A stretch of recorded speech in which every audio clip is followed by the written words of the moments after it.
OK, let's bring in Oskar Odom, who's a retired New York City Police Department detective. He joins us from Brooklyn in New York. Thanks so much for joining us on the programme. Oskar, in your opinion, is there systemic racism in the US police service that needs urgent reform?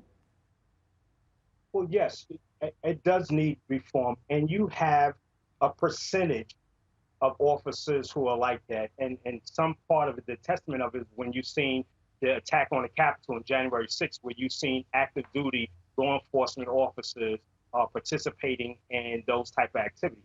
So therefore, you have to root that out and look at it. But let me say, the majority of police officers are good, but you do have a small percentage that act like that. What sort of training or education are given to police officers in dealing with the Black community? Well, the thing is, this is that the United States have over, I think, 8,000 to 10,000 different police departments. So it could vary from state to state and different jurisdictions. But I could speak on the NYPD. We have all different types of training. We have racial profiling training, systemic racism training, de-escalation training. But all police departments across the country are not trained in these different types of activities. So therefore, that's where you have issues and problems. And also, some academies may vary. Some may be 2 weeks, unlike New York City Police Department, which is 6 months. So there's a big difference between 2 weeks of training and 6 months of training. Yeah, so does that need to change? Does there need to be better training and better education for police officers right across the country when they're dealing with the Black community? No doubt about it. Absolutely, there should be. When you look at the data, certain things should be evidence-based and data-driven. And when you look at the data to see the different types of incidents that are taking place across the country, you realize that some standards need to be nationalized. And if you have these standards nationalized, you will get a chance to train police officers across the country and equip them with the necessary tools to do this.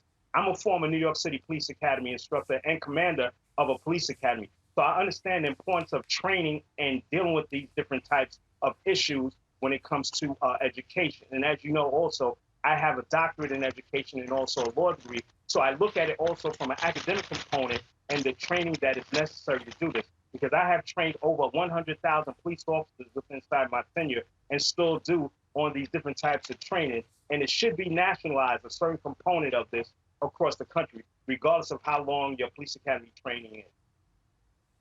Yeah, I mean, and still, a year on, a lot of people will say a year on from the killing of George Floyd that not much has changed. We're still seeing Black men being killed at the hands of white police officers. Keith Ellison, the State Attorney General, said that this, he believes, is a moment for change. Do you? Oh, definitely it's a moment for change. The thing is, this is that a lot of times I ask people, who are you talking to? Because a lot of times, even when you talk to police officers, they want change. They want to do better.